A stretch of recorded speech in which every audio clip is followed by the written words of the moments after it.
esse processo administrativo é erroneamente chamado pela lei de inquérito policial de expulsão. Não é inquérito, porque inquérito visa o quê? Visa apurar fatos para verificar se alguém cometeu um delito, quer dizer, para verificar a existência material de um crime e a sua autoria. Nesse caso que a gente está analisando, eu já tenho a condenação, eu já sei que existiu um delito, sei quem cometeu o delito e já estou punindo. Então, na verdade, o legislador errou quando chamou um processo administrativo de expulsão de inquérito policial de expulsão. E errou duplamente, porque nesse processo administrativo de expulsão é permitido, no dia do interrogatório, na Polícia Federal, que o estrangeiro nomeie um advogado, um defensor. Ora, aqueles que já viram o processo penal sabem que em inquérito policial não há o quê? Contraditório. O inquérito policial é meramente inquisitório. Tá certo isso? Vejam, cuidado. Se perguntarem em concurso público, existe contraditório em inquérito policial?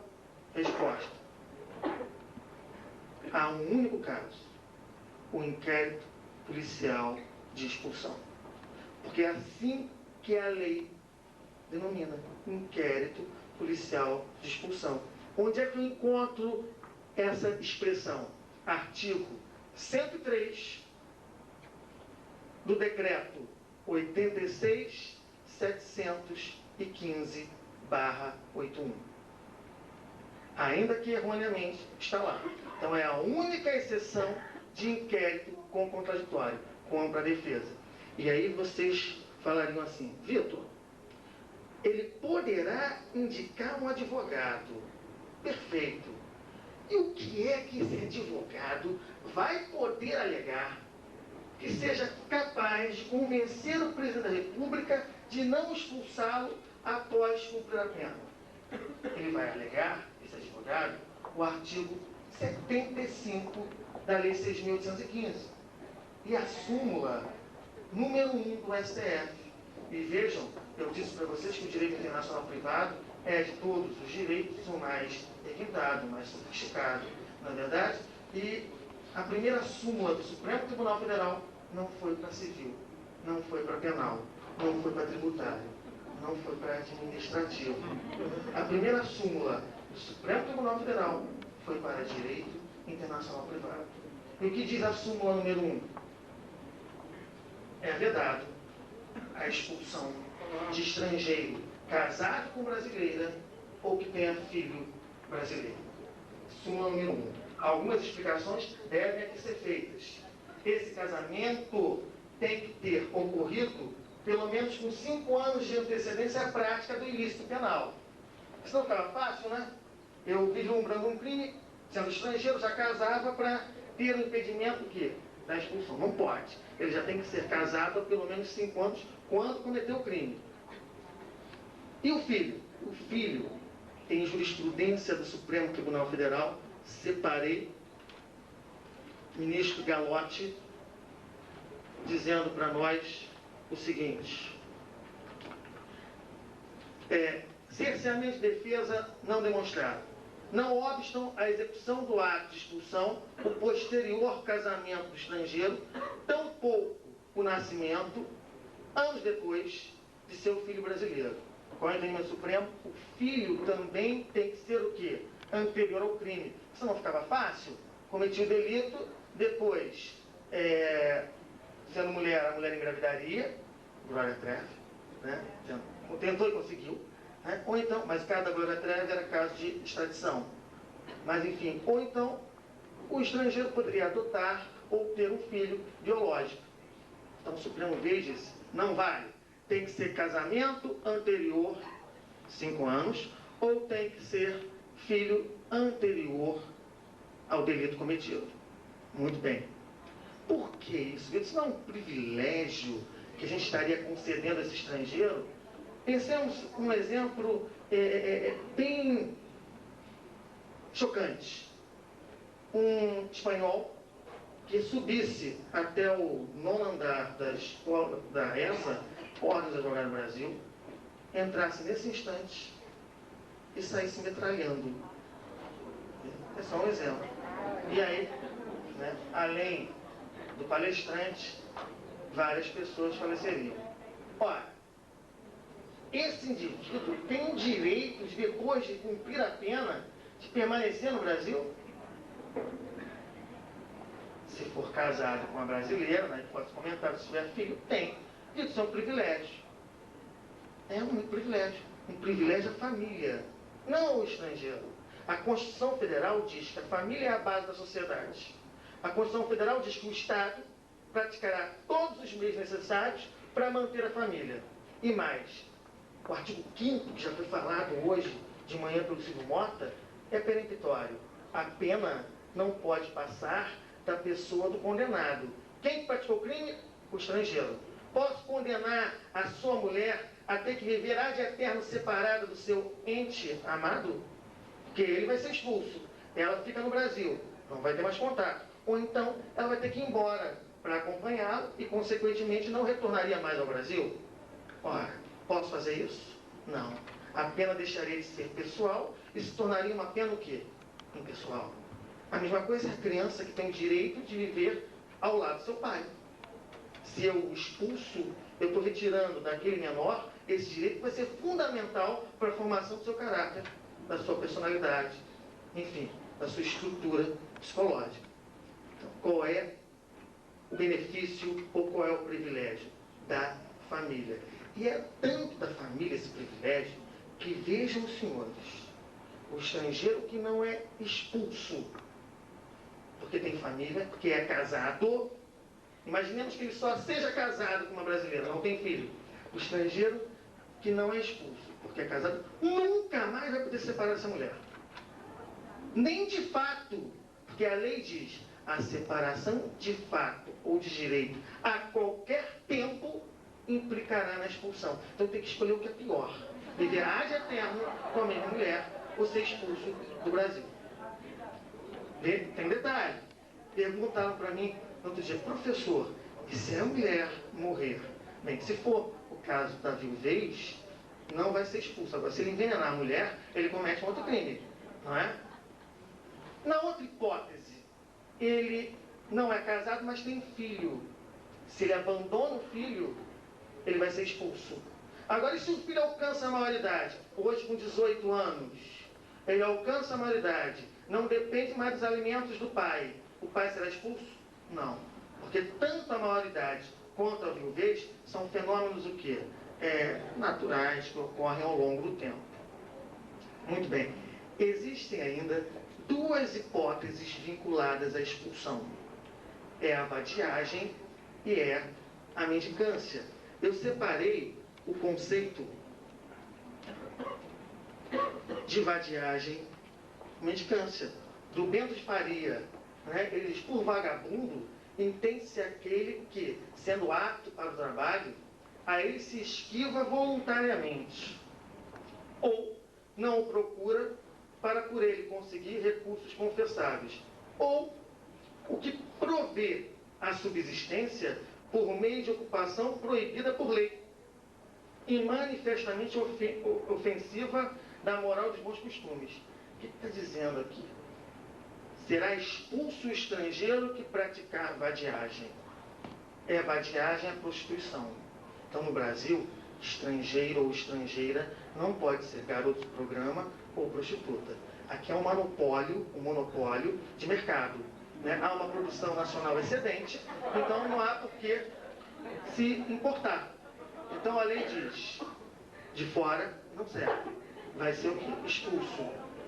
E aquele também que pede esmola, o mendigo, também será expulso. Está concorrendo de forma desleal, né, com a mão de obra nacional, que já virou até uma espécie de trabalho, entre aspas, né, pedir na rua. Então, o estrangeiro será expulso de praticar crime, se dedicar à vadiagem, se dedicar à mendicância. Vamos para a extradição, que é o último instituto. Aqui a regra é simples e o tema também, presumo eu, não sei se vocês concordam, é interessante. Imaginem um estrangeiro que no seu país de origem ou em outro estado soberano comete um crime. Ele comete o crime e foge para onde? O Brasil. Então temos no território nacional um estrangeiro foragido. O Estado que pretende processá-lo, que tem competência para processá-lo, formula oficialmente ao governo brasileiro o pedido de extradição. Sempre que um Estado requer a extradição de um estrangeiro que aqui se encontra foragido, esse Estado tem que, no seu pedido, que vem via diplomacia, então a Espanha, através da sua diplomacia, vai entregar ao governo brasileiro, à presidência da República, mais especificamente ao José Dirceu, um pedido oficial de extradição. Esse pedido tem que ter a qualificação completa do estrangeiro. Esse pedido tem que ter cópia da sentença se ele já foi condenado, ou cópia do processo que em andamento, porque ele pode ter fugido antes mesmo da sentença penal condenatória. E além disso, esse pedido tem que trazer toda a legislação penal do Estado requerente, legislação espanhola, aplicável ao caso. Só que há um aspecto. Se eu estou trazendo sentença espanhola, se eu estou trazendo lei espanhola, por força do Código de Processo Civil, artigo 157, eu tenho que traduzir para o nosso vernáculo. E essa tradução se dá por tradutor público, tradutor juramentado. E para ser tradutor público, basta fazer concurso. Será que essa água, vou pedir, será que alguém traz uma água, pessoal da Copa, por gentileza? Sérgio, faz essa gentileza para mim. Muito bem. E aí onde é que eu estava, que eu virei para pegar a água? Tradutor público. Concurso para tradutor público. Vou dar um exemplo para vocês. Uma lauda do inglês para o português, R$17. Uma lauda. Tem tradutores públicos que traduzem cerca de 10 mil laudas ao mês. Quanto é que dá isso? 170 mil. Mas vocês ainda querem ser juízes, promotores, defensores. Não consigo imaginar isso. Tem firmas hoje, os tradutores se reúnem em grupos e transformam essa profissão numa profissão que, na verdade, traduz uma verdadeira, um comércio. Não um comércio, a Mônica disse que não é mais comércio, né? Mas eles acabam se reunindo e viram, na verdade, empresários. Se a gente parar para pensar naquela regra que a Mônica comentou hoje de manhã. Muito bem. Então eu tenho que traduzir por tradutor público toda a legislação, todo documento que vem do exterior. Como vem via diplomacia, não precisa ser autenticado. Olha o que eu estou falando. Documento de outro país, para valer no nosso território, ele tem que ser autenticado pelo consulado brasileiro. Se vem via diplomacia, está dispensado essa autenticação. Muito bem. Chegou a presidência da República, a presidência pega esse pedido e manda para o Congresso, para o Supremo Tribunal Federal. Quem vai decidir se o estrangeiro será ou não extraditado é a Corte Máxima desse país, o excelso pretório. E lembram que hoje de manhã eu contei uma das hipóteses, ou um dos casos do exame de ordem, que foi o Corpus Christi? Tem outra também, história. Se perguntou ao candidato o que era o excelso pretório. E ele respondeu, jurista mineiro recém-falecido.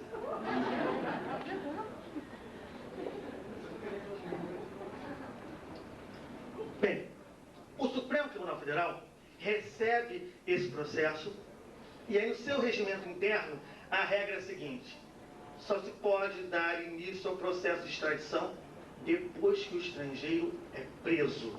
Então o ministro Supremo manda prendê-lo. Preso, inicia-se então todo o processo de extradição.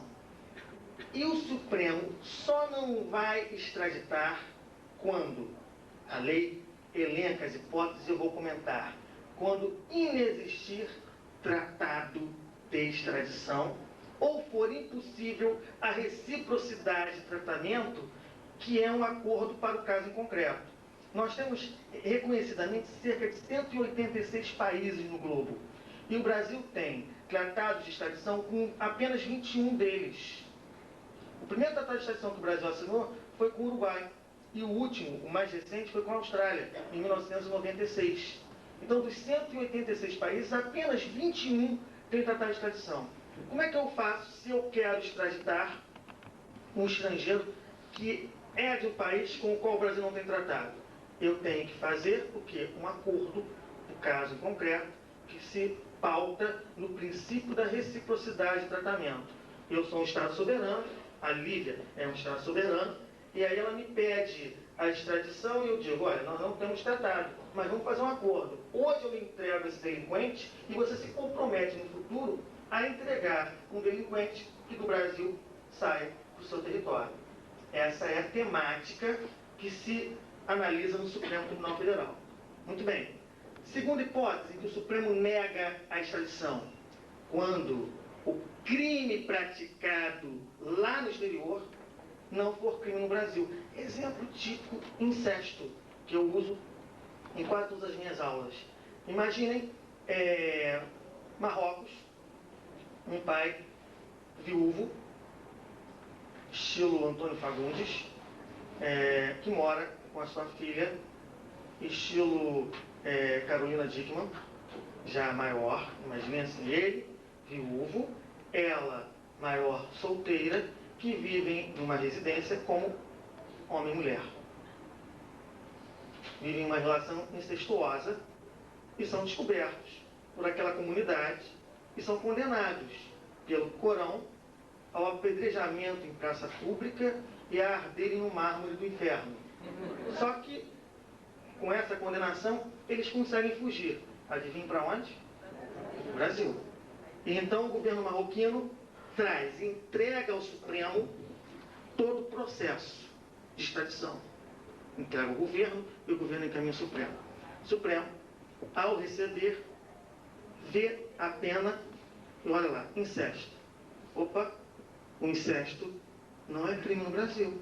O pai viúvo, se é viúvo, não comete adultério, que mantém relações carnais com a filha maior, se é maior, não é de se falar o quê? Sedução. Solteira também não é adúltera. Sem utilização de força, não há estupro nem atentado violento ao pudor. O pai, que com a filha mantém uma relação nessas circunstâncias, não comete nenhum crime. Não há no Código Penal um tipo para essa situação.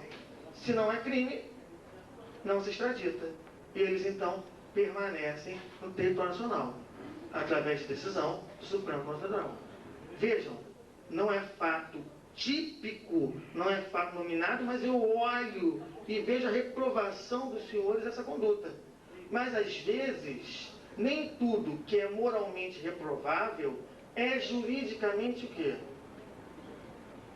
Tutelado, protegido, vislumbrado como um ilícito. Tranquilo? Próxima hipótese. São 7. Então, na segunda, já a gente termina. Próximo.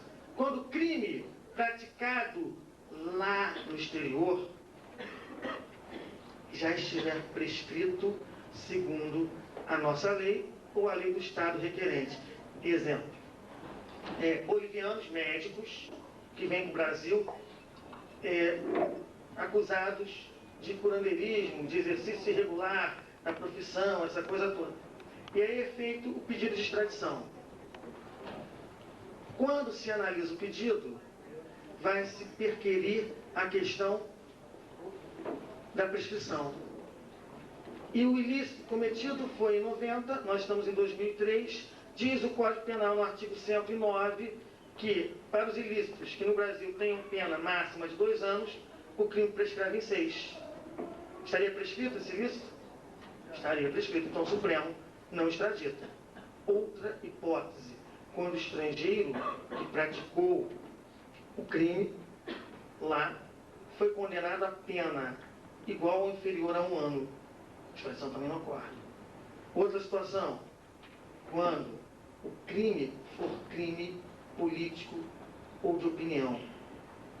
Outra hipótese, quando aquele que cometeu o crime for brasileiro nato, porque o Brasil não extradita o seu nacional. Ele só vai extraditar o brasileiro naturalizado se ele tiver cometido o crime antes da naturalização ou se o crime for um crime vinculado ao tráfico de drogas. E aí, mesmo que esse crime venha a ser cometido após a naturalização, a gente pode extraditá-lo. Muito bem. Observem a importância da legislação do outro país traduzida. O ministro não pode determinar a extradição se o estrangeiro lá naquele país foi condenado a uma das penas proibidas em nosso país. Então, o que o ministro vai fazer? Vai olhar a sentença, se ele já foi condenado, pena de morte, não extradito. Aí ele ainda não foi condenado, ele está respondendo o quê? A ação penal. Mas se for condenado, qual é a pena? Prisão perpétua. Opa, também não extradito. Por quê? Pena de morte, trabalhos forçados, prisão perpétua e mutilações são proibidas em nosso país. Feito essa colocação, para a gente encerrar, eu falei todas? Falei, né? Pena capital. E cuidado, alguns que uma vez eu coloquei numa prova pena capital e responderam que era pena de multa. Pena capital é o mesmo que pena de morte, né? Se um brasileiro cometer um crime e quiser fugir para um país que não irá extraditá-lo, ele pode entrar no site do Ministério das Relações Exteriores e descobrir quais são os países com os quais o Brasil não mantém relações diplomáticas. Né? E aí eu descobri ali, ó,